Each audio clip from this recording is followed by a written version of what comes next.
जब एक मासूम बच्चा रोज जंगल में किसी को ढूंढने लगे और वो कोई लड़की हो जो हर दिन उसे प्यार से देखती हो, पर अगर वो लड़की इंसान हो ही नहीं, तो क्या होगा जब मासूम दिल एक रहस्य से टकरा जाएगा।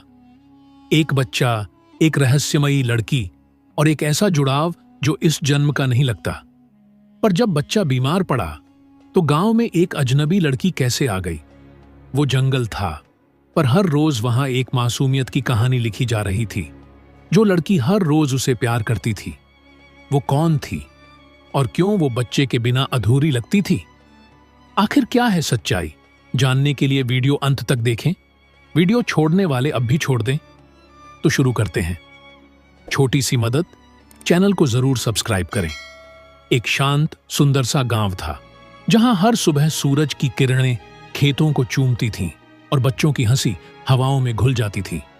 उसी गांव में रहते थे रामदीन और गीता, सीधे सादे मेहनती लोग। उनका एक बेटा था आरव, छोटा, प्यारा और जरा शरारती भी। उसे गांव की गलियों से ज्यादा खेतों और जंगलों की हरियाली पसंद थी।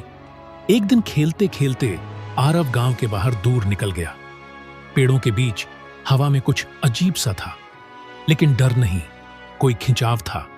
और तभी एक पेड़ के नीचे एक लड़की बैठी थी। उसकी आंखों में आंसू थे, लेकिन चेहरा इतना शांत, मानो वो कई सदियों से वहां हो और किसी का इंतजार कर रही हो।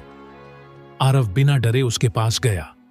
कुछ बोला नहीं, बस उसकी गोदी में बैठ गया। लड़की चुप रही, फिर उसके बालों में हाथ फेरने लगी। किसी ने कुछ नहीं कहा, पर उस दिन दो अनजानों के बीच एक रिश्ता शुरू हो गया। अगले दिन फिर वही हुआ। आरव भागता हुआ जंगल गया और वो लड़की फिर उसी जगह मिल गई। वो अब मुस्कुराई, आरव को फल खिलाए, कहानी सुनाई और अपने आंचल से उसके घुटने पर लगी मिट्टी साफ की। हर दिन यही होने लगा। गांव वालों को कुछ नहीं पता था, लेकिन आरव को हर रोज किसी का इंतजार होता था। और उस लड़की की आंखें हर दिन उसी बच्चे को ढूंढती थीं। लेकिन एक दिन वो लड़की नहीं आई। आरव वहीं बैठा रहा घंटों। फिर उसके मासूम गालों से आंसू बहने लगे। तभी झाड़ियों से हलचल हुई।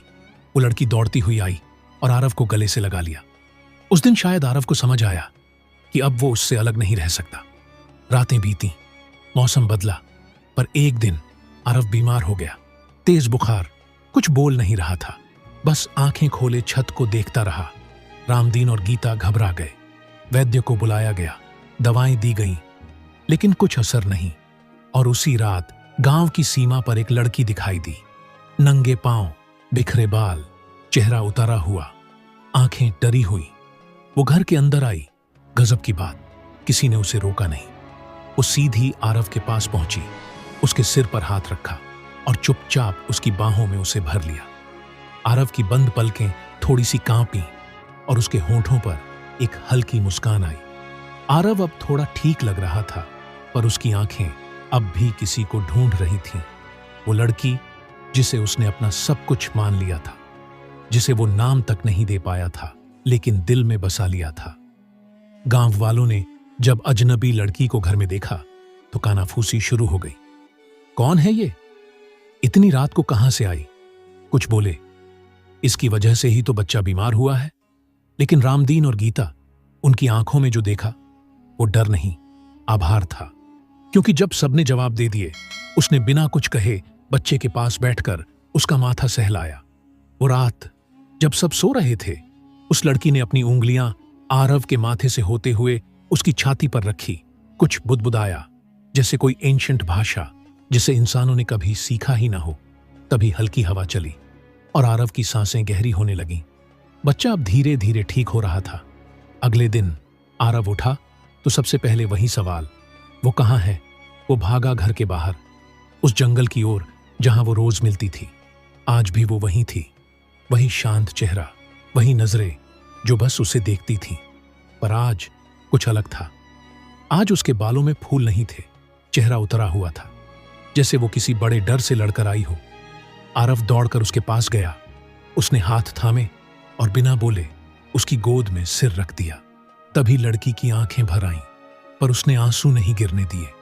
उसने आरव को सीने से लगाया और धीरे धीरे बोली, अगर मैं एक दिन यहां न मिलूं तो मुझे ढूंढना मत, ठीक है? आरव ने चुपचाप सिर हिला दिया, लेकिन समझ नहीं पाया कि ये बात उसका दिल क्यों तोड़ रही थी। उसी रात गांव में कोई आहट सी हुई, कुछ आवाजें जैसे सांप सरसराता हो, लेकिन किसी ने ध्यान नहीं दिया। पर आरव ने खिड़की से बाहर देखा तो एक काला सा साया तेजी से भागता हुआ जंगल की ओर गया। उसके बाद अगले दिन लड़की नहीं आई, न फल, न कहानी, न वो मुस्कान।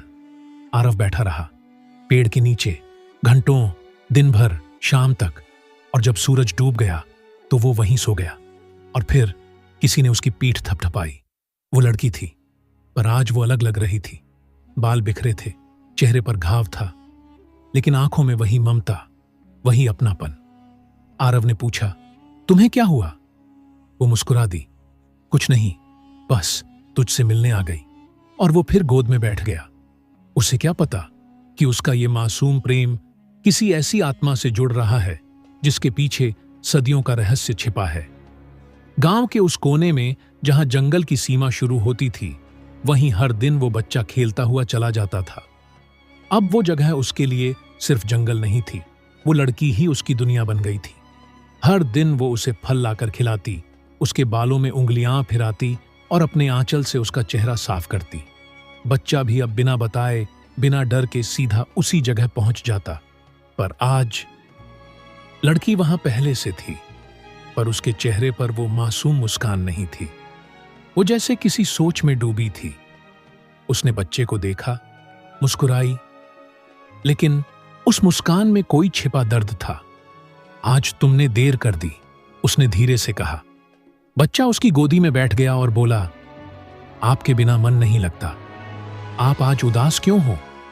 लड़की कुछ नहीं बोली, बस उसके माथे को चूमा। पर आज उसने कुछ और भी किया। उसने अपनी उंगली से एक अजीब सा चिन्ह बच्चे के माथे पर बना दिया और वो चमकने लगा। बच्चा थोड़ा सहम गया, पर उसने पूछा नहीं, ये क्या था? बस एक आशीर्वाद है, तुम अब मुझसे हमेशा जुड़े रहोगे, उसने हल्की मुस्कान के साथ कहा। रात को उस बच्चे ने सपना देखा, वही लड़की, लेकिन अब उसके चारों ओर सांप रेंग रहे थे और वो उनके बीच में बैठी थी, आंखें बंद करके कुछ मंत्र बुदबुदा रही थी। बच्चा जाग गया, डर के मारे, लेकिन दिल में उस लड़की के लिए प्यार और बढ़ गया। अगले दिन लड़की फिर नहीं आई। बच्चा घंटों वहीं बैठा रहा, इंतजार करता रहा, लेकिन कोई नहीं आया। पर जैसे ही सूरज डूबा, झाड़ियों के पीछे कुछ सरकता हुआ आया और एक हल्की सी फुफकार, मैं आ गई, माफ करना। बच्चे ने जैसे ही उसकी आंखों में देखा, एक पल के लिए उसे लगा जैसे उसकी आंखों में दो नागिनों की छवि झलक रही थी। पर क्या यह उसका भ्रम था या सच?